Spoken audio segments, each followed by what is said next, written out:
इथे राज ठाकरेंनी काढलेलं तुमचं अगदी खास संघ वेशामधलं चित्र, व्यंगचित्र दिसतंय, हास्य चित्र,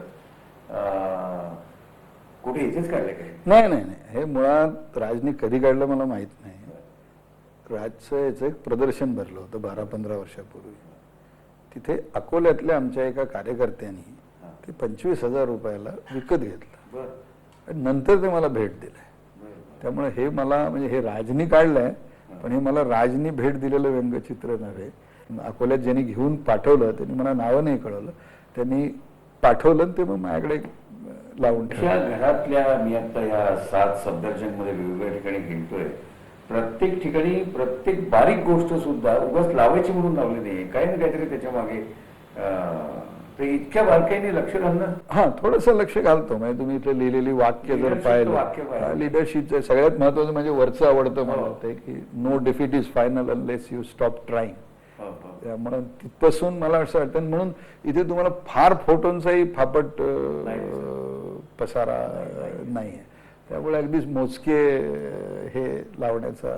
तुमच्याविषयी एक कुतूहल असंख्य मराठी, खास करून महाराष्ट्रातल्या तरुण मंडळींमध्ये असं बोलताना जाणवतं, ते तुम्हाला या निमित्ताने विचारतो की तुम्ही गावाकडनं निघालात खरं, पण एकदा राष्ट्रीय पातळीवर आल्यानंतर उगाच पुन्हा मागच्या राज्यस्तरावर, गावातल्या स्तरावर तिथल्या छोट्या छोट्या गोष्टीमध्ये रस घेत बसला नाही. हे जाणीवपूर्वक केलं? नाही, हे जाणीवपूर्वकच केलं. पहिली गोष्ट अशी की कोणी राजकारणाचा प्रारंभ करतो तो एकदम गांधी नेहरू परिवारात जन्मला असला तर तो एकदम राष्ट्रीय नेता जन्मता होतो. अन्यथा प्रत्येकाला छोटी सुरुवात करावी लागते. आणि खासकर मराठवाड्यातला माणूस, ब्राह्मण, जे महाराष्ट्रात काही राजकारणासाठी फार मोठा गुण नाही, दोषच मानला जाईल, शिक्षक वडील, राजकारणाची परंपरा नाही, आर्थिक स्थिती शिक्षका इतकी, शेतीवाडी नाही. त्यामुळे हे सगळी पृष्ठभूमी पाहिल्यावर तर काही राजकारणात जाण्यात अर्थच नाही. म्हणजे माझे वडील तुम्हाला नेहमी सांगायचे की तू राजकारणात जाऊच नको.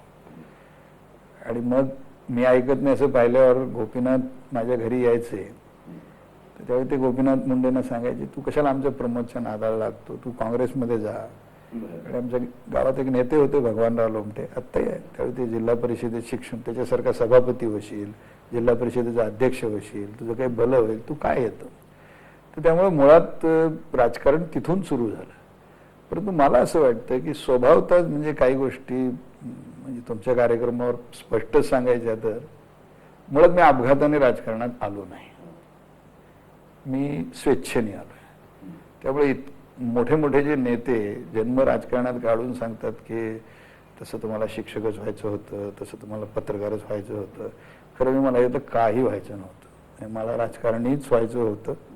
आणि त्याचं माझं कारण असं होतं की मी आजही मानत असं आलो आहे की समाजाचा बदल करण्याची ताकद, आपल्याला हवा तो समाज घडवण्याची ताकद, प्रामाणिकपणे काम केलं तर दुःख दर्द दूर करण्याची ताकद जे राज्यतंत्र तुम्हाला देतं ते दुसरं कुठलंही तंत्र देत नाही.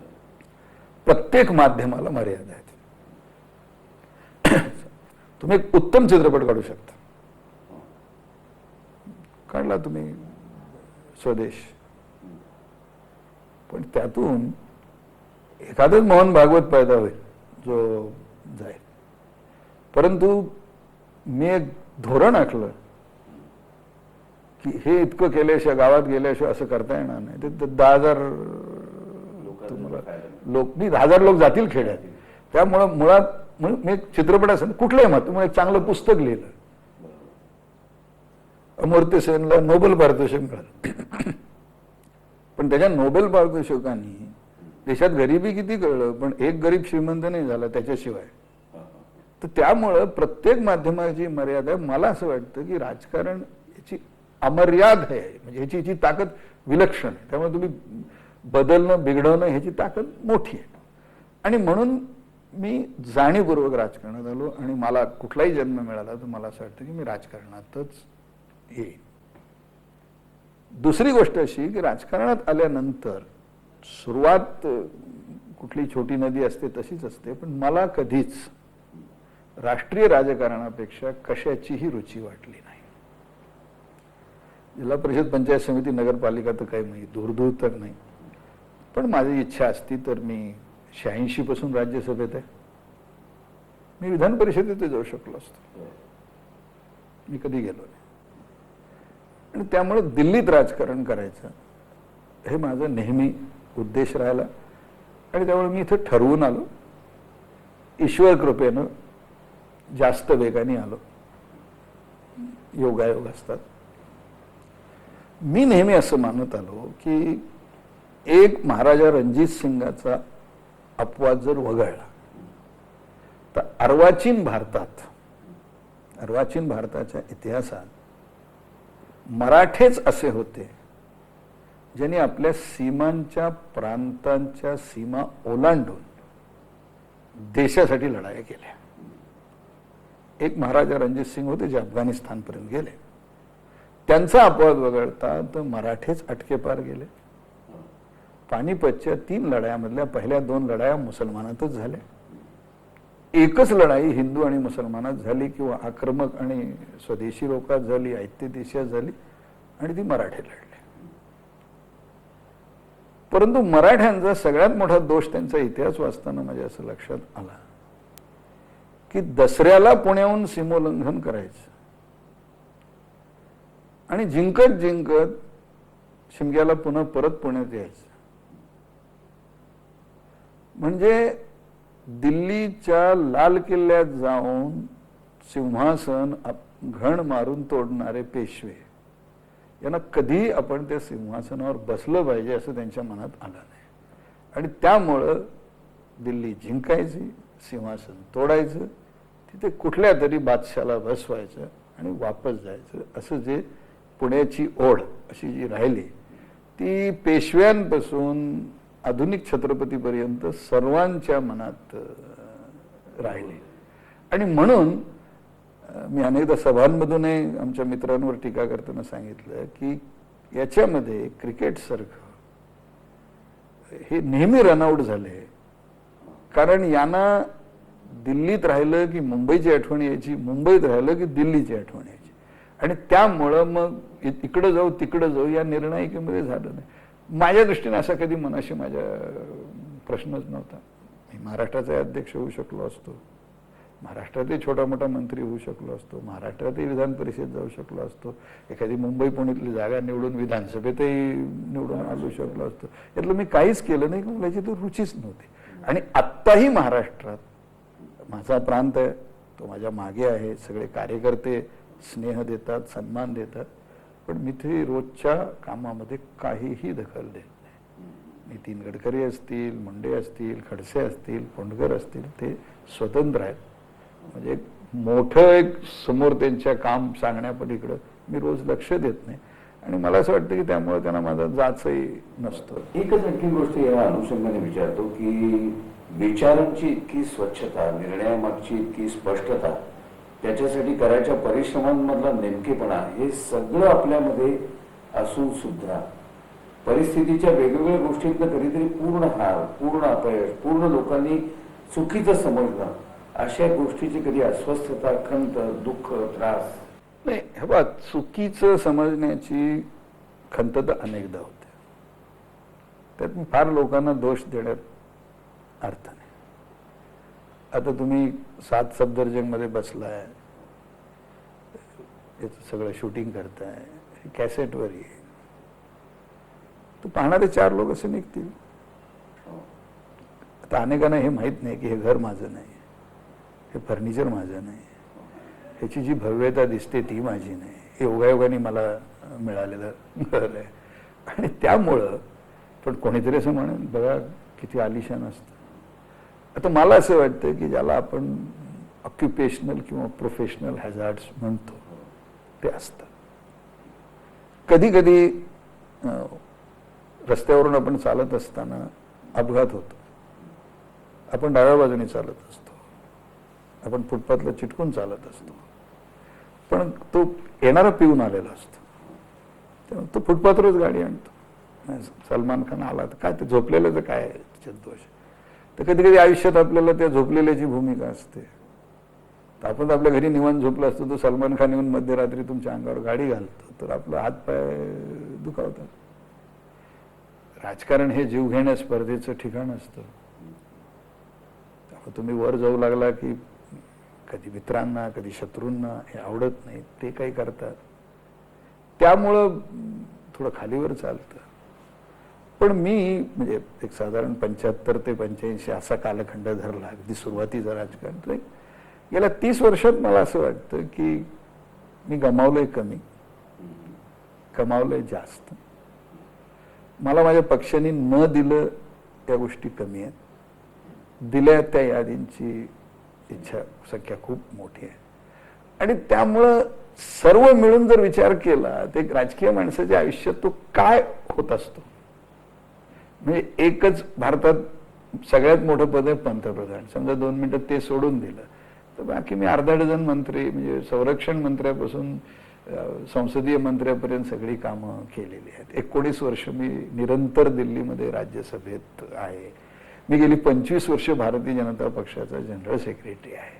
त्यामुळे एक भारतीय जनता पक्षाचं अध्यक्षपद आणि एक देशाचं पंतप्रधान पद, म्हणजे मी याला काही कमी लेखत नाही, ही 2 पदं सोडली तर मला असं वाटतं की कोणतं पद मला पक्षाने द्यायचं ठरलंय.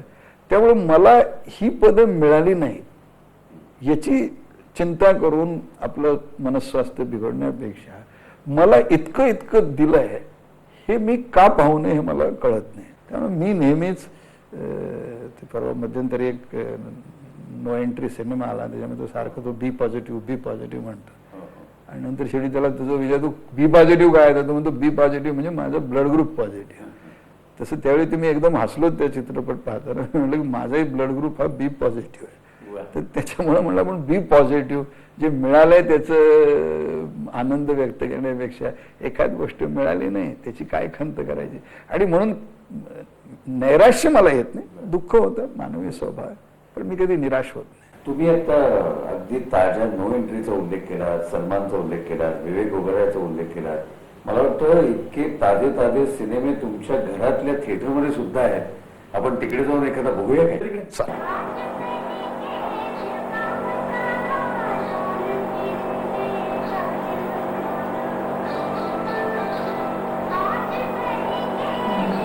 लिहिलंय फार सगळं.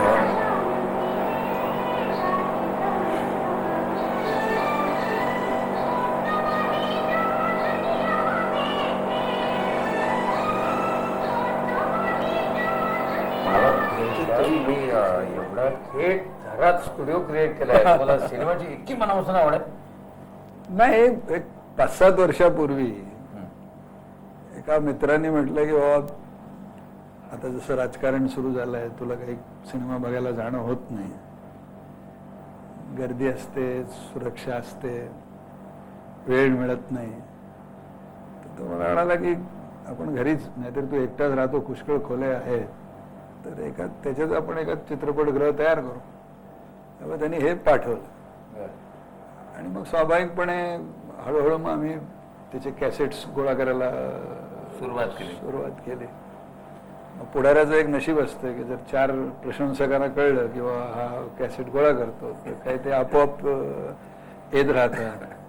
मग आता आम्ही इतके मोठे की मग काही वेळेस चित्रपट निर्मातेच आपली कॅसेट पाठवून देतात. पण आम्ही एवढा नियम केलाय की जोपर्यंत ती अधिकृत असत नाही तोपर्यंत आम्ही ती घ्यायची नाही, पाहायची नाही. तर त्यामुळं येतं आणि मग पाहायला वेळ काढत राहतो. बरोबर. पण हे नट्यांचे सगळ्या म्हणजे उत्तम दर्जाच्या सगळ्या कलावती आहेत. मधुबाला, मीना कुमारी, रेखा, माधुरी आणि ऐश्वर्या. नाही, काय झालं आता याच्यात एकदम भिंती बोक्या असणं हे तर काही बरोबर नाही. आणि स्टुडिओमध्ये हे तर त्यामुळे मला काय लावायचं. मग त्याच्यानंतर मग पुष्कळ घरी परिवारात चर्चा झाली किंवा कोण, आणि त्यातल्या त्यात सुरू झालं. तर मग ते मधुबालापासून आम्हाला असं वाटलं की मला याच्यात मधुबालाबद्दल तर कधी आश्चर्य नव्हतं, मीना कुमारीबद्दलही नव्हतं. माधुरी दीक्षित सुद्धा जवळजवळ पहिल्या चित्रपटापासूनच ती सम्राज्ञीकडे प्रवास असं वाटत होतं. रेखाबद्दल असं कधी लोकांच्या मनात सुरुवातीचे चित्रपट, त्यामुळे ती तिचं ते इम्प्रूव्ड, पण आज तिचं ते स्थान आहे. आणि अगदी ऐश्वर्या राय सुद्धा सुरुवातीला ज्यावेळी ती मिस वर्ल्ड झाली तर त्यावेळी आपली एक सुंदर नटवी बावली 1-2 सिनेमात राहील आणि पुढे जाईल असा लोकांचा अंदाज होता. कारण साधारणतः सौंदर्य स्पर्धा, मॉडेलिंग, ऍक्टिंग याचा काही संबंध नसतो. पण आता असं लक्षात येत आहे की नव्या पिढीमध्ये म्हणजे एका अर्थाने अजून एक तिथे जागा शिल्लक आहे राणी मुखर्जीसाठी. जर आपण अभिनय ब्लॅक पाहिला असेल तर नाही, ब्लॅक नाही, ब्लॅक तो पाहिलाच आहे, परंतु अन्य चित्रपटामध्ये सुद्धा. कारण कधी कधी असं ना की ऐश्वर्याला जे ईश्वरी वरदान आहे ते काही राणी मुखर्जीला नाही. म्हणजे आता जर राणी मुखर्जी इथे साध्या परिवेशात आली तर माणूस दुसऱ्यांदा सुद्धा वळून पाहणार नाही.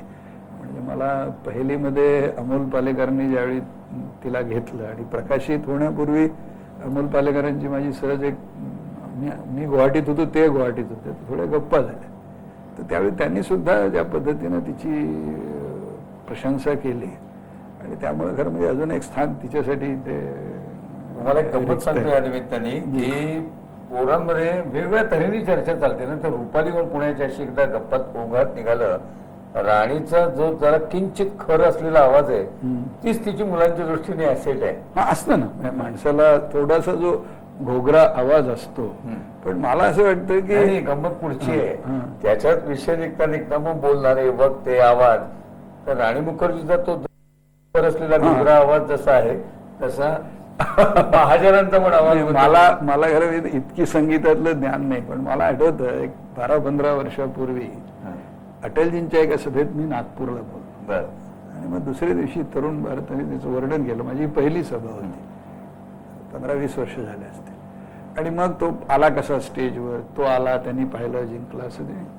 आणि त्याच्यात त्यांनी याचा उल्लेख केला होता. म्हणजे आता तुम्ही उल्लेख करेपर्यंत मी तो उचलला होता. त्यात त्यांनी सांगितलं की किंचित खर्जाकडे झोकणारा आवाज असं त्यांनी त्याच्यातलं वर्णन केलं होतं. मला इतकी पारख नसल्यामुळे माझ्या लक्षात आलं नाही. पण मला असं वाटतं की तिची ताकद तिच्या आवाजात नाही, तिची मुळात ताकद तिच्या अभिनयात आहे. म्हणजे आणि नुसत्या आवाजावर तरुण जात नाही. म्हणजे अगदी आवाजात जर पाहिलं ना तर जो अमिताभला आवाज आहे तोच रजा मुरारला सुद्धा आहे, अमरीश पुरीला आहे, रजा मुरारला आहे, सुरेश ओबेरॉयला आहे, अमिताभला आहे. त्यामुळे आवाज चौघांनाही त्या आवाजाची देणगी आहे. पण त्यातलं कोणी अमिताभ बच्चन नाही होऊ शकत. त्यामुळे मला असं वाटत नाही की अभिनयामध्ये केवळ एका अंगाकडे असल्याने म्हणजे चांगला आवाज असलेला जसं राजकारणात सुद्धा तो वक्ताच होईल असं नाही, तसं आवाजाचं नाही. पण त्याचा झपाटून टाकलेल्यासारखे असे होऊन पाहिलेले सिनेमे एखाद्या कलावंताचे कोणाचे आहेत का? आणि त्यांना माहिती नभोवाणी मंत्री झाल्यानंतर स्वाभाविकपणे ते भेटायला आलेले असतील. नाही, भेटायला पुष्कळ आले. माझं पहिलं कदाचित माझा चित्रपट आता तर माझ्याकडे नाही, तर तुम्हाला दाखवलं असतं, मित्र घेऊन गेलाय. पण आणि ते नाव वाचून सगळ्यांना आश्चर्य वाटेल. पण नाही, मला सगळ्यात जास्त आवडलेला अलीकडच्या काळातला चित्रपट आहे शराबी. आणि तोच एक चित्रपट आहे मी जो किती वेळ पाहू शकतो. याचं काही कारण मला सांगता येणार नाही. आणि त्याच्यामध्ये ते जे मुझे नवलखा ला दे हे जे गाणं आहे आणि त्याच्यावरचं नृत्य, त्याच्यानंतर अमिताभ, मला कारण माहित नाही मी त्याची काय आयडेंटिफाय करतो. आणि त्याचं आश्चर्य म्हणजे की त्या चित्रपटाला अप्रिशिएट केल्यानंतर 2-3 वर्षामध्ये म्हणजे अमिताभ बच्चनलाही मी ओळखतो. खैर मी तर पहिल्यापासून ओळखत होतो, पण तेही मला ओळखतात. जयाप्रदा राज्यसभेची सदस्य आहे, अनेकदा ती माझ्या ऑफिसमध्ये सुद्धा येऊन गेलेली आहे. आता दोघांनाही माहित आहे की मला आवड आहे. अलीकडे मी अगदी भारावून गेलो असेल तर नुकतंच मी ज्यावेळी सरकार पाहिला त्यावेळी नॉर्मली सरकारमध्ये लोक अमिताभ आणि अभिषेक यांनी भारावून गेले. मी भारावून गेलो त्या के मेनननी जो मोठ्या मुलाचं काम केलं त्याला. आणि मी त्यांना ओळखत, मी थोडं ओळखतो आणि मी ते मला ओळखत बहुधा नसावेत किंवा नाव असून नसावेत. मी त्यांचा मोबाईल नंबर हुडकला. नेहमीप्रमाणे नटाचा असल्यामुळे 5-5 दिवस त्याला उत्तर यायचं नाही. माझा प्रायव्हेट जातो म्हणून त्यांना कळलंही नसेल. शेवटी एके दिवशी ते सापडले आणि मग मी त्यांना एक कौतुकाचं सांगितलं की कारण आता एक झी टीव्हीवर एक टाइम बॉम्ब कार्यक्रम येतोय, त्याच्यात ते पंतप्रधानांची भूमिका करतायत. तर म्हणलं गँगस्टर पासून पंतप्रधानापर्यंत एकाच कालखंडात. आणि मला असं वाटतं की हा माणूस सुद्धा एक जबरदस्त ताकदीचा आहे. सरकारपर्यंत खरंच काम हां, साधारण संजीव कुमारची थोडीशी रोडावलेली आवृत्ती आहे, म्हणजे तो थोडासा ठेवठ नाही आहे. संजीव कुमारला भेटला होतात का? नाही, माझी कधी त्यांची सिनेमा बघितले हा, सिनेमा पुष्कळ पाहिले संजीव कुमारचे. आणि ह्यांच्या- आता भेटीमध्ये कसं झालं की यांच्यापैकी या दोघांना भेटलो नाही, कारण मला भेटण्याआधीच ते वाले. शक्य नाही. बाकी माझी सगळ्यांची भेट झाली, त्याच्यामुळे मला काही म्हणजे यांच्या ऐश्वर्याला मी भेटलोय, रेखानाही भेटलोय, माधुरीलाही 2-4 वेळेस भेटलोय. अमिताभ बच्चन नटामध्ये माझं साधारण म्हणजे देवानंदलाही मी भेटलोय, आम्ही आता तर पुष्कळांना भेटलोय, परंतु मला फार नादानी मी भेटायला जातो असं नाही. म्हणजे थोडासा मी अहंकारी माणूस आहे, त्यामुळे ते त्यांच्या जगात मोठे असतील तर मी माझ्या जगात आहे, त्यामुळे मी केव्हा फॅन म्हणून धावत बिवत गेलोय असं झालं नाही. परंतु नभो आणि मंत्री होतो, जसं राज कपूरचा स्टॅम्प काढला त्यावेळी त्याचा परिवार आला होता, मला वाटतं ऐश्वर्या त्यावेळी आली होती. माधुरीचं थोडं मराठी असल्यामुळे त्याचं एक आपलं वेगळं नातं असतं. अमिताभ आधी राजकारणातच होते. पण अमिताभला तुम्ही सांगितलं का तुझ्या शराबी मी अनेकदा हो हो, त्यांनाही माहिती आहे, जयाप्रदालाही माहिती आहे, दोघांनाही माहिती आहे. नंतर मी त्यांना सांगितलं आहे. आणि अमिताभ नटापेक्षाही माझ्या दृष्टीनं इतका सुसंस्कृत माणूस चित्रपटसृष्टीत मला दुसरा समोरच्याला उत्तम सापडत आदर नाही. देत वागवणे. आणि खरं म्हणजे तुम्हाला आश्चर्य वाटेल, एकदा मी अमिताभ प्रवास करताना, म्हणजे त्याचं काही कारण नाही, त्याच्या पुष्कळ आठवणी पण मी आता एवढीच सांगतो. तर मी त्यांना एकदा म्हटलं की अमिताभ आता तुमचं वय झालं, तुम्ही आता तुमच्या वयाच्या भूमिका करा. आणि म्हटलं हॉलिवूड बॉलिवूड मधला एक फरक असा आहे की आपले नाते म्हणजे नाही, आपले कलावंत आहेत, हे कधी झाडाच्या मागं पळण्याचं सोडत नाही. आता पुढची गेली 3-4 वर्ष म्हणजे मी त्याचा श्रेय घेऊ इच्छित नाही, परंतु योगायोग असा की जवळजवळ त्यांच्याशी मी एकदा जे बोललो की मला नेहमी असं वाटत झालं की तुम्ही आता सेकंड इनिंग खेळायला सुरुवात केली पाहिजे. आणि मला असं वाटतं की ते आत्ताची सेकंड इनिंग खेळताय, म्हणजे ते भगवानपासून सरकारपर्यंत, तर मला असं वाटतं की लोक त्यांची फर्स्ट इनिंग विसरून गेले असावेत. इतक्या ताकदीने आणि त्या काळचे त्यांचे प्रशंसक जे जिवंत आहेत ते आहेतच, पण या काळात त्यांना इतके नवे प्रशंसक मिळाले असावेत. तर त्यामुळे त्या सगळ्यांची ओळख आहे. पण आता मला असं वाटतं की मीही वयाच्या आणि समाजातल्या अशा स्थानात आहे की ते नटाची एक्साइटमेंट किंवा नटीची एक्साइटमेंट अशी काही नाही आहे. पण 2 वेगळ्या क्षेत्रात काम करणारी माणसं, म्हणजे मग ते आता जसं सिकंदरला पोरसला विचारलं तरी कसं वागवावं, तर म्हणलं राजाने राजाला वागवावं तसं. तुम्हाला स्वतःला सध्या आमचं तसंच वागणं चालू आहे. तुम्हाला स्वतःला म्हणजे काम करण्याचा इंटरेस्ट होता सिनेमात? नाही, मुळात काय आहे, मी राजकारणात येण्यापूर्वी एक नाटकाची संस्था चालवत होतो, नाट्याराधना म्हणून 4-5 वर्ष चालवत होतो. माझं प्रेमविवाह आहे, ते लग्न सुद्धा आमचं एका नाटक बसवण्यातूनच झालं. त्यामुळे स्वाभाविकपणे कुठे ना कुठे तरी त्याचं अंग होतं. आणि चित्रपटात काम करावं असं कधी फार वाटलं नव्हतं, कारण त्यानंतर मी फारच लवकर इकडे आलो, राजकारणात आलो. आणि त्या काळात चित्रपट आजकाल इतकी जास्तही नव्हती आणि सोपंही नव्हतं. पण मध्यंतरी सहज एकदा मी मिड डे चाळत होतो, तर त्याच्यात एक मधुर भंडारकरची एक मुलाखत आली. आणि त्याला कोणतरी विचारलं की बाबा तुम्हाला जर कुठल्या राजकारणी माणसाला सिनेमात काम द्यायचं असेल तर तुम्हाला काय कोणाला देणार तुम्ही? तर त्यापूर्वी मी त्यांना ओळखत नव्हतो. मी चित्रपट पाहिले त्यांचे, चांदनी बारपासून सगळं सत्ता, परंतु मी कधी त्यांच्याशी बोललो नव्हतो. तर त्यात त्यांनी माझं नाव लिहिलं, मी त्यांना फोन केला आणि मग ते म्हणलं नाही नाही आय एम सिरियस. मी म्हटलं मजा म्हणून सांगितलं. म्हणलं ठीक आहे सिरियस आहे तर मी करतो. गंमत झाली. पण नंतर एकदा नंतर त्यांच्या मनात खरंच सिरियस आलं, त्यावेळी मी म्हणाले की मला नाही वाटत की आता या अवस्थेत मी समाजात आहे, तिथून मी आता मागे जाऊन सिनेमात सुरू करेन. पण अलीकडे असा थिएटरमध्ये जाऊन पाहिलेला सिनेमा अलीकडे मी 3-4 पाहिलेत. खरं मी पहिली पाहिला आहे, त्याच्यानंतर मी नो एंट्री थिएटरमध्ये पाहिला आहे, त्याच्यानंतर अलीकडे आलेला मी हा सरकार थिएटरमध्ये पाहिलेला आहे. आत्ता ते काही सिनेमे सगळे सारखेच असतात. सलमानचा एक अजून असा विनोदी सिनेमा आलाय, त्याचं नाव मी विसरतो. पुष्कळ मी सिनेमा थिएटरमध्ये पाहतो, परंतु बुरलेले मी इथं पाहतो. तिसरं माझं असं की याच्यापेक्षाही असतील जे ऑल्सो सीन आहेत ते मी व्यायाम करताना माझ्या टीव्हीवर पाहतो. आणि त्याच्यापेक्षाही काम संपवायचे असे असतील तर ते कम्प्युटरमध्ये मी टाकून अर्धा तासाचे तुकड्या पाहतो. त्यामुळे मी साधारण थिएटरमध्ये नॅचरली एका वेळी पूर्ण पाहतो, इथे मी अर्धा पाहतो, टीव्हीवर मी 3 तुकड्यात पाहतो, कम्प्युटरमध्ये मी 4 तुकड्यात पाहतो. पण तरी तुमचा अगदी ताजे संदर्भ नो एंट्री पर्यंतचे. मला साधारण म्हणजे मला साधारण चर्चित नवे आहेत, आता खूप नवे इतके साधे साधे येत आहेत आणि बरं. इतके नवे मुलं मुली येत आहेत की त्यात एका मुलापासून दुसऱ्या मुलाला किंवा मुलीला वेगळं करणं अवघड आहे. म्हणजे साधारण तीच अंगकाठी, ते सगळं अभिनयाचं तोच दर्जा, तर ते मी विसरतो, पण बाकी मी वाचतो. पण माझ्या वाचण्यामध्ये सुद्धा म्हणजे इंडिया टुडे पासून फिल्मफेअर पर्यंत हा. किंवा आपण आउटलुक पासून फेमिना पर्यंत वाचत असल्यामुळे त्याला काही फार आणि हे कलेक्शन सगळं स्वतः जाऊन आणता, सुचवता? नाही. ऍक्च्युली काय आहे, यातलं काही लोक देतात, काही मुंबईत आणि दिल्लीत एक एक दुकानाला सांगितलेलं आहे, बरं. नवं आलं की ते नवीन पाठवतात.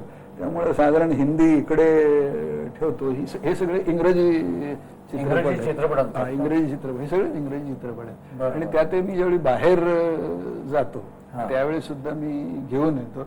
नाद आहे म्हणून मी गोळा केलेला असते. त्यातले काही जसं एखाद्याच्या घरी पुस्तकाची लायब्ररी असते हा. आणि तो काही वाचलेले नसतात, त्यातले काही अजून याचे वरचे कव्हर सुद्धा निघालेले नाही.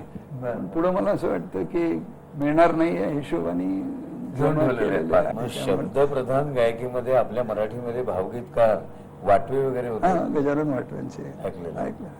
माझ्याकडे आत्ताही जे आयपॉडवर आहेत अच्छा. 400-500 एकूण 5000 गाणी आहेत. तर बरं. त्याच्यामध्ये मग असं आता तुम्ही आसामच्या दौऱ्यावर गेला होता, येता येता बरीच गाणी मी आहेत. साधारण असं आहे की विमानात साधारण एक 30-40 गाणी एका वेळेस मी ऐकतो. आणि मग मला आत्ता मी ते अबिदा परवीनचं एक नवीन गाणं ऐकलं आहे. नवीन आहे जुनं माहित नाही, मी पहिल्यांदा ऐकलं, जी करता है. आणि त्या जी करता है मध्ये तिथून ती सुरू करते की जी करता है की ग्लास बनवू, मग ग्लास कशाला बनायचं, दारू बनते, मग दारू कशाला बनायचं, असं मैखाना बनते. असं करत करत आध्यात्मिक लेवलवर जे ते गाणं नेतं. गाणं नेतं. तर मला वाटतं की त्याचा एक वेगळाच अनुभव. आणि कधी कधी मला वाटतं की विमानात बसून बाहेर खिडकीच्या बघत असताना ढगांचे विविध जे आकार, खाली जमीन, पावसाळा, वाहत्या नद्या, आणि त्यावेळी जर गाणी चालू असेल मला असं वाटतं की सर्वात अप्रतिम, मला वाटतं इतकं जवळ स्वर्गाचं असतं की स्वर्गीय आनंद काय असतो तो खरं खरं ढगात जाणं होतं. त्याच्यात ढगाचा क्लाउड 9 म्हणतो. हे नशांचं असं मी विचारलं तसं आशाबाई म्हणा, दिदी म्हणा, यांना तुमचं हे गाण्याचं प्रेम मला नाही वाटत, कारण मला लता दिदींशी माझी ओळख आहे.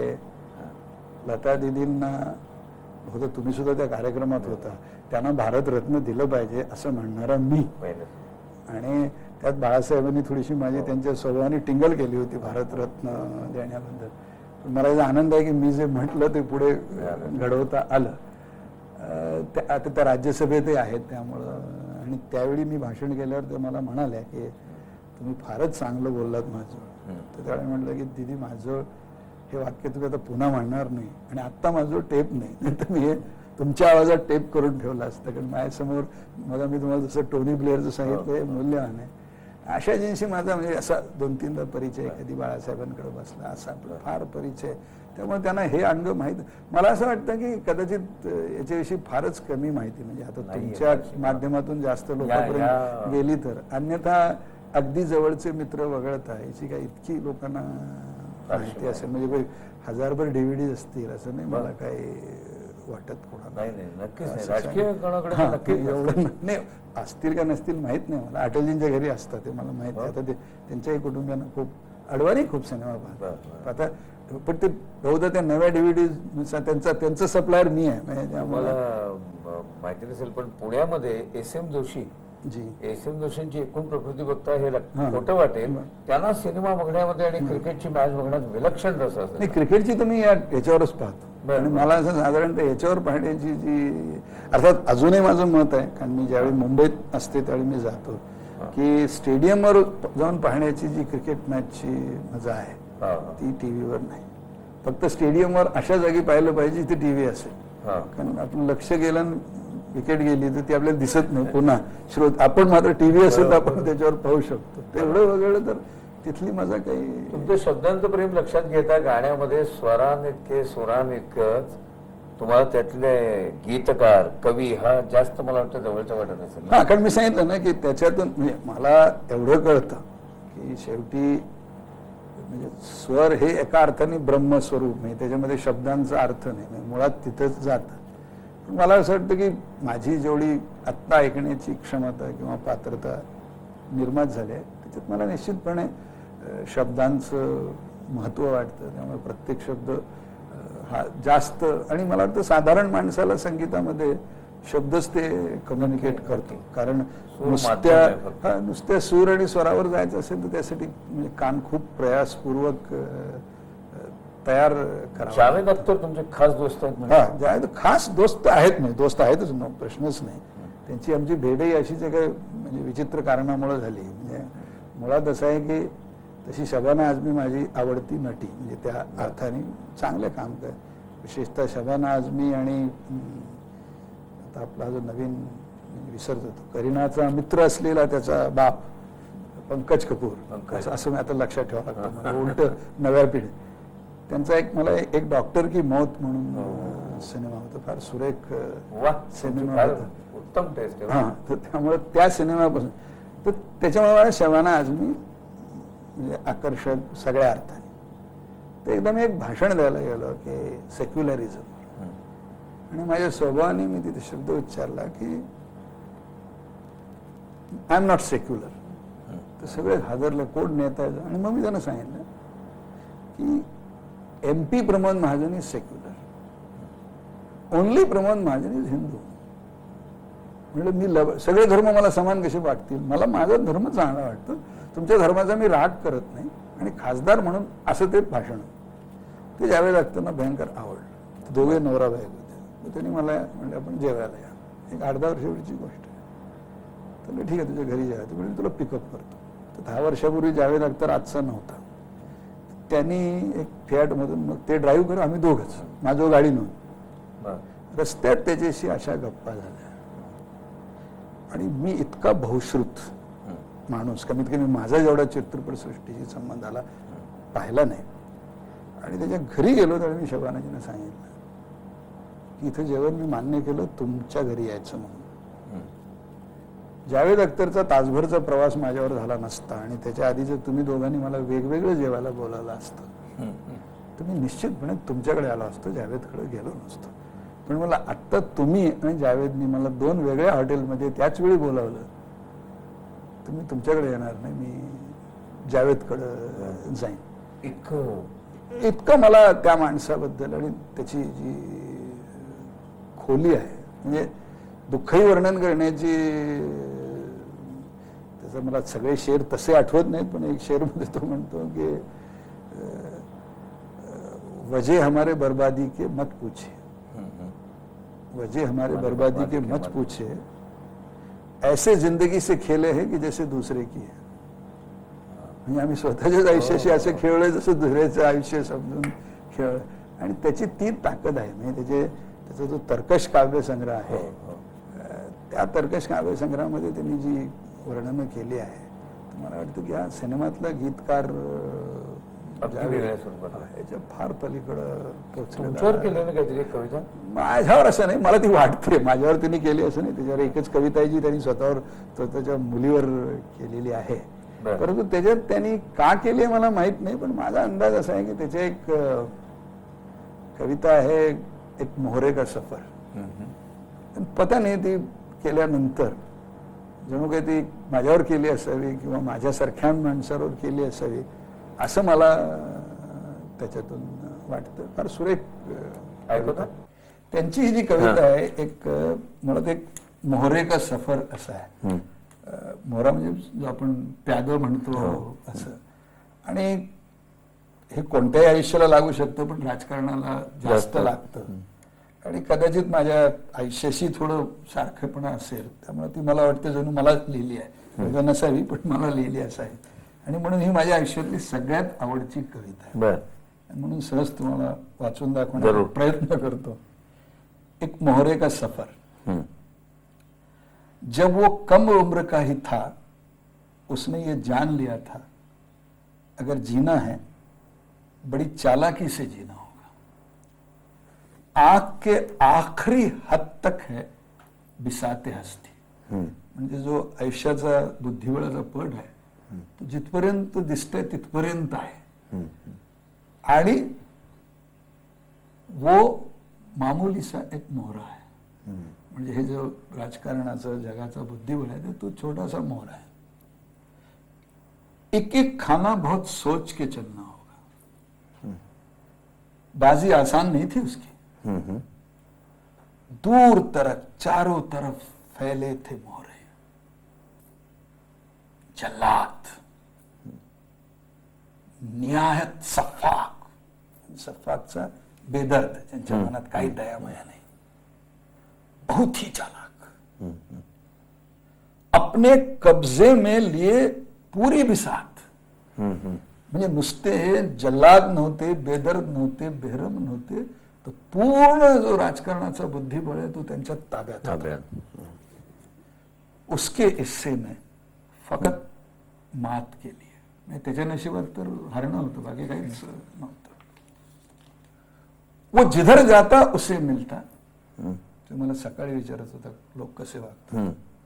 वो जिधर जाता उसे मिलता, हर नया खाना नई घात के लिए, प्रत्येक खाण्यात नवा संकट। वो मगर बचता रहा, चलता रहा, एक घर, दूसरा घर, तीसरा घर, पास आया कभी औरों के, पास आया कभी औरों के, कभी दूर हुआ। वो मगर बचता रहा, चलता रहा, गोया कि मामूली सा मोहरा था मगर जीत गया। गोया की मामूली सा मोहरा था मगर जीत गया, यूं वो एक रोज बडा मोहरा बना। बुद्धिबळाच असतं ना, शेवटच्या ह्याच्यात तुम्ही राजा होता, प्रधानमंत्री होता, यूं वो एक रोज बडा मोहरा बना। आणि इथून मग त्या मोहऱ्याचं दुःख तो सांगतो। अब वो महफूज है एक खाने में, आता त्याला काही भीती नाही, ज्या खाण्यामध्ये तो आहे तिथे एकदम सुरक्षित आहे, महफूज आहे। अब वो महफूज है एक खाने में, इतना महफूज, इतना सुरक्षित है कि दुश्मन तो अलग, दोस्त भी पास नहीं आ सकते। म्हणजे अत्युच्च पदाचं दुःख तो व्यक्त करतो, सुरू माणूस मोहरा म्हणून करतो, पण तिथे पोहोचतो त्यावेळी तो इतका सुरक्षित करतो, शत्रू तर सोडा, दोस्त नाही। आणि मग शेवटच्या वेळेत तो म्हणतो, उसके एक हाथ में है जीत उसकी, उसके एक हाथ में है जीत उसकी, दूसरे हाथ में तनाई है। दुसरं कोणीच नाही, बरोबर आहे, एकटाच आहे। आणि त्यामुळं ज्याला आपण अत्युच्च पदावर माणूस शेवटी एकटाच असतो, म्हणजे ज्यांचं नेतृत्व करतो तेही इतके दूर असतं की त्याला तिथे, म्हणून तो म्हणतो की एका हातात त्याचा विजय आहे, दुसऱ्या हातात त्याचं एकाकी पण आहे। तुम्हाला हे एकटे पण जाणवतं? कधी कधी जाणवतं, नाही असं जाणवतं, मी अजून इतका मोठा मोहराही झालो नाही आणि इतका सुरक्षितही नाही, परंतु निश्चितपणे मला असं वाटतं, आणि मलाच काय, मला वाटतं आपण ज्यावेळेस, म्हणजे आयुष्य फार विचित्र गोष्ट आहे की आपण प्रसिद्ध होण्यासाठी मरतो, सगळ्या लोकांनी मला ओळखावं, आणि मग लोक ओळखू लागण्याचा आपल्याला त्रास होऊ लागतो, की मला जेवायला जाता येत नाही, मला शॉपिंग करता येत नाही, मला थिएटरमध्ये बसता येत नाही, तुमचं तुला तुम्ही कोणी राहत सांगितलं नाही. होतं इतकं मोठं व्हायला, तू साधारायला असतं, तू कुठेही गेला असतो, आणि म्हणून माणूस हे विरोधाभासात असतं। पण निश्चितपणे तन्हाई ही, मला असं वाटतं की हे यशाबरोबर येणारं अपरिहार्य. हे आयफेल टॉवर पासून, पिसा पासून, चीनच्या भिंतीपासून, जगातल्या निवडक गोष्टी आहेत सगळ्या। साधारण हा आमचा दिवाने खास आहे। बर फारच जवळचे मित्र असले तर आम्ही बसायला येतो, फार कमी वापरतात, बर पण नॉर्मली साधारण मी दुनियाभर ज्यावेळी फिरतो त्यावेळी त्यातली एखादी वस्तू आवडली की मग ती आणली तर इकडं तिकडं न ठेवता मी मुख्यतः इथे ठेवतो। ते काय वाद्य कुठल्या स्वरूपाचं आहे? नाही, ते कोणीतरी भेट दिलेलं आहे, आता तो डब्बा आहे, आता हे लाकडाचं पाहिलं तुम्ही ना, तर कधी कधी हे इतकं सुरेख टेबल आहे वा, व्यवस्थित करण्यासाठी, आर्टिस्टिक याच्या अर्थाने पेन ठेवण्यापासून अशा सगळ्या गोष्टी जमा करतो।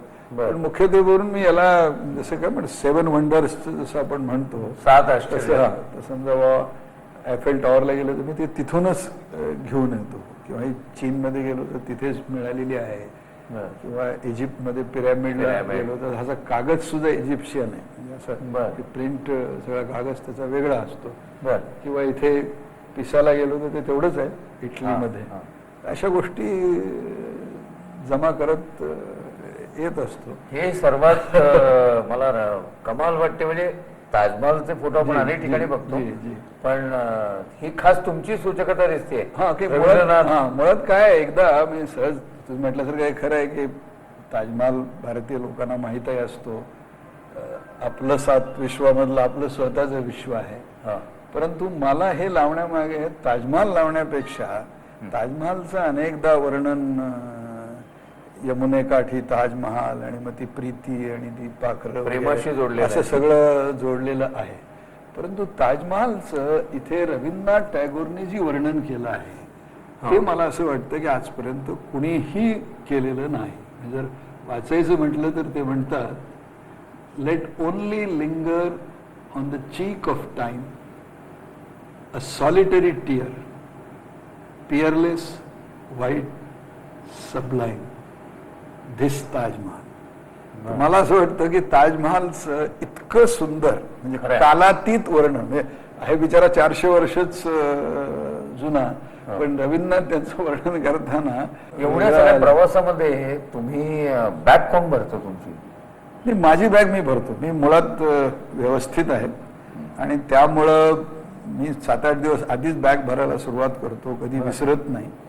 आणि आपण असं म्हणू शकतो की डोळे झाकून तुम्ही असं विश्वास ठेवू शकता की माझं काय कुठे ठेवलंय हे मी सांगू शकतो. मी वस्तू हरवत नाही, वस्तू नेताना विसरत नाही. आणि त्यामुळे एका अर्थाने मी फार व्यवस्थित प्रवास करतो. या सगळ्या वस्तूंप्रमाणे तिकडे तुमच्या घराच्या अगदी बाहेरच्या बाजूला जी. मी रोल्स रॉयस गाडी एक खास पाहिली हो. काय आहे तो प्रकार? दाखवतो मी तुम्हाला. हा अँटिक पीस कुठलं? ऍक्च्युली हे बघितलं तर तुमच्या लक्षात येईल की हे रोल्स रॉयस गाडी आहे. आणि एखाद्या पत्रकारांनी ही बघितली आणि मला विचारलं ही कोणी दिली? माझ्या मुलांनी दिली.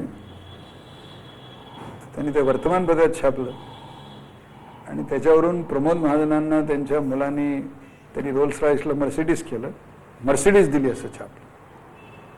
आता ही अशी गाडी आहे की माझा एक चांगला उद्योगपती मित्र चहाला आला आणि पाहिलं तर म्हणलं, प्रमोद तुला तर काही गाड्यांचा नाद आहे असं कधी ऐकलं नाही. आणि खरं आहे, मला काही गाड्यांचा तसा नाद नाही. म्हणजे माझा नाद हा व्यायामशाळा आणि चित्रपट संगीत एवढाच आहे.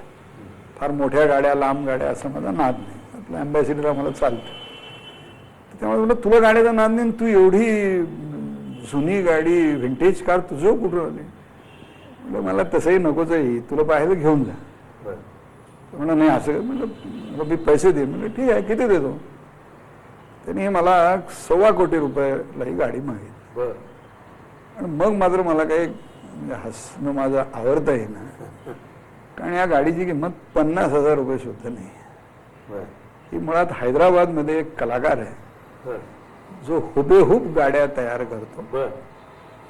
आणि माझ्या मुलांनी माझ्या 50व्या वर्षी काय वाढदिवस द्यायची तर खाली रोल्स रॉयस देण्याची त्याची तर ऐपत नव्हती. आणि काय मला वाटत नाही, म्हणजे आली तर चांगली पण मला नाही वाटत येईल. परंतु त्याला वाटलं काय करावं, तर त्याला ते हैदराबादमध्ये मित्र सापडला. तर म्हटलं मी तशीच गाडी करून देतो, कोणाला ओळखू. त्यामुळे ही काहीही नाही, हा रोल्स रॉयसचा केलेला मॉडेलचा सांगाडा आहे. तशी ही गाडी एवढंच आहे की ही चालते. हां, ह्याच्यात एक छोटंसं 2 व्हीलर स्कूटर असतं, त्याचं इंजिन बसवलं आणि तुम्ही त्या बाजूला त्याचं ते पायडल आहे. असं रोल्स रॉयसला पायडल नसतं. त्याच्यामुळे ते मारलं की हे चालतं. बाकी मग मात्र ह्याचं स्टिअरिंग बिअरिंग सगळं चालतं. असं नाही घेतलं काही चालत नाही. तुम्ही पाहिलं तर ते खाली चाक हलतात, असं नाही की हे चालत नाही. हे चालतं, लाईट आहे. गंमत म्हणून मी मेंटेन केले. ज्यावेळी मी ह्यांना विचारलं तर त्यावेळी म्हणाले वा हे 2 व्हीलरचं इंजिन आहे, याला 2 व्हीलर नाही, त्यामुळे मग गाडी ह्याला रजिस्ट्रेशन द्यायला RTO तयार नाही. आणि मग बिना रजिस्ट्रेशनची मी ह्याला रस्त्यावर नेऊन अजून एक बॉक्स आयटम मध्ये महाजनांची बातमी नको म्हणून मग मी अशीच राहिले. नाहीतर अन्यथा संसदेत ही गाडी हा, एकदा संसदेत जायची माझी अजूनही इच्छा आहे, कधी विशेष परवानगी दिली तर. काय ते सायकल? ते ऍक्च्युली सायकल आहे. म्हणजे साधारणतः 2 माणसांनी मिळून कशी चालवावी अशा पद्धतीची सायकल बनवलेली आहे. आणि एकाच वेळी 2 माणसंही चालू शकतात. आणि गंमत म्हणून त्यांनी त्याच माणसांनी ही बनवलेली आहे. ह्याला काही मला बाहेर न्यायला हरकत नाही. पण माझ्या मनात विचार आहे की पेट्रोलचे भाव जर अजून एकदा वाढले तर त्याच्या निषेधार्थ आपण पुढे बहुधा अटलजींना बसून मागे अडवाणीजींना चालवायला सांगू असं काहीतरी करून मी मात्र नक्की चौकट चौकट नक्की होईल. हो तुम्ही आपण आता आतमधनं आलो तिथे जो ज्याच्या टेबलवर बसलेलो होतो तेही काहीतरी वेगळं ऐतिहासिक आहे ना. नाही, मुळात काय आहे, या घरामध्ये हां. माझं जिमचं काही इक्विपमेंट आणि माझं थोडंसं थिएटर सोडलं तर सर्व वस्तू अटलजी जसे सोडून गेले तशा आहेत. त्यामुळे माझं टेबल, मी बेडवर झोपतो, माझं त्यामुळे स्वतःचं काही नाही.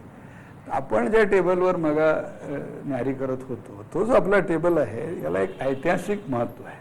कारण पहिली गोष्ट म्हणजे या घरामध्ये अटलजी पहिले 100 दिवस पंतप्रधान म्हणून राहिले आणि म्हणून भारताने न्यूक्लिअर होण्याचा, अणुस्फोट करण्याचा जो 98चा निर्णय इथे झाला आणि इथे डॉक्टर कलाम वगैरे यांच्या उपस्थितीत तो झाला, तर तो याच टेबलावर बसून झाला असं त्याचं एक महत्त्व आहे.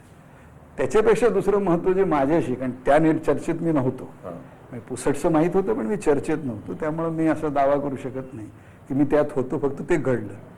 पण नंतर डॉक्टर कलाम ज्यावेळी राष्ट्रपती पदाचे उमेदवार झाले त्यावेळी मी त्यांचा इलेक्शन एजंट होतो आणि एक 15 दिवसाच्या प्रचारात कमीत कमी 8-10 वेळा डॉक्टर कलाम, मी आणि जॉर्ज फर्नांडिस आपण बसलो तिथे बसून, कधी न्याहारी, कधी जेवण दक्षिण भारताचं, आणि मग प्रचार कसा करायचा, काय लिहायचं.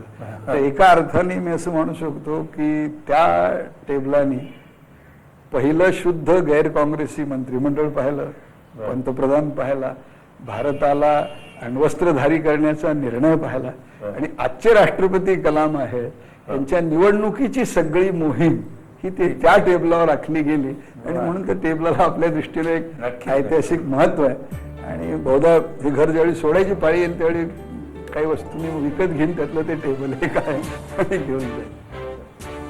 तुमचा आता एवढा मित्रपरिवार देशभर पसरलेला आहे, विविध भाषांमध्ये, विविध धर्मांमध्ये आहेत. तुमची स्वतःची पण तुम्ही मित्र असं कोणाला मानता? कारण ओळखीचे खूप असतात. मी मित्र माझे फार कमी आहेत. बर मी आता नावात जाणार नाही, कारण त्यातून बरोबर. कोण आहे त्यांचं रहस्य एवढं. बर एक नाव मी सांगू शकतो आणि 2 मी साधारण सांगणार नाही. हा एकूण तसे मला 3च मित्र आहेत. बर बाकी काही माझे नेते आहेत, हा हा पुष्कळशी माझे सहकारी आहेत, बर काही माझे अन्वयी आहेत. हा हा पण मित्र या श्रेणीमध्ये फक्त 3 लोक आहेत ज्यांना मी मित्र म्हणू शकतो. त्यात एक गोपीनाथ मुंडेचं नाव मी सांगू शकतो. बरोबर. बाकी दोघं त्याचे इतके मोठे राजकारणी नाही आहेत, बर राजकारणाशी जवळून दुरून संबंधित आहेत. बर पण मित्र हा शब्द आपण मराठी भाषेत जितक्या सहजतेने वापरतो तितक्या सहजतेने मी आयुष्यात वापरत नाही.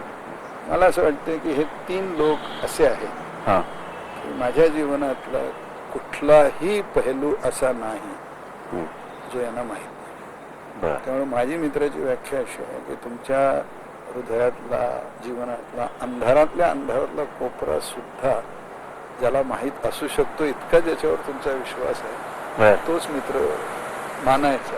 बाकी पण अशी संख्या खूप वाढू शकते, खूप येऊ शकते. आणि त्यामुळं ही इंग्रजी म्हण माझ्यासाठी फार वाईट आहे. The life should be counted not by years but by friends. मी अजून 3 वर्षाचा त्याच्यापेक्षा मोठा झालेलो नाही आहे, मला तसे कमी. राजकारणामध्ये खरं तर आता पक्षाध्यक्षपद किंवा पंतप्रधान पद अशा 2 गोष्टी सोडल्या तर बाकीच्या विविध तुमच्या आवडीनिवडी आणि गोष्टीमध्ये हे करायचंय पण नाही जमू शकलेलं अजून, असं वाटतं कुठली एखादी गोष्ट? पुष्कळ गोष्टी आहेत अशा. मला खंत आहे, मला गाणं ऐकायला आवडतं, हा पण मला गाणं गाता येत नाही बर अशी मला खंत आहे. गाता येत नाही म्हणून एखादं वाद्य शिकावं तेही मला जमलं नाही याची मला खंत आहे. इतकी चित्रपट मी पाहतो, हा आपण काम करू शकलो नाही चित्रपटात याची मला खंत आहे. अशा पुष्कळ छोट्या मोठ्या गोष्टी, पण गाता आलं नाही ही मनापासून खंत आहे. मनापासून. वा.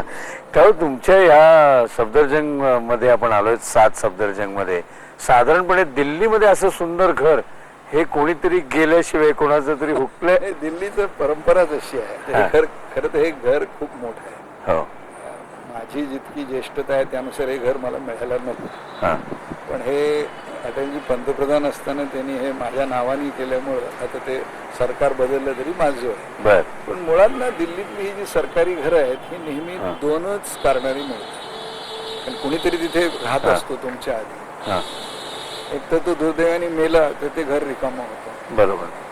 किंवा जर तो हारला हं. तर रिकामं होतं. त्यामुळे मेला किंवा हारला अशा अशुभ गोष्टींनीच नवा माणूस तिथे प्रवेश करू शकतो. क्वचितच एखादं घर असतं की जिथला माणूस मरतही नाही हारतही नाही पण कुठल्या तरी उच्च पदावर जातो आणि मग ते घर खाली होतं. हे तसं माझ्या आहे. सुदैवाने हे घर असं आहे की इथे अटलजी होते, ते विरोधी पक्षाचे नेते होते, ते इथून पंतप्रधान झाले आणि हे 7 सब्जवरून ते 7 रेसकोर्सला राहायला गेले. शेजारीचीच गल्ली आहे, वा.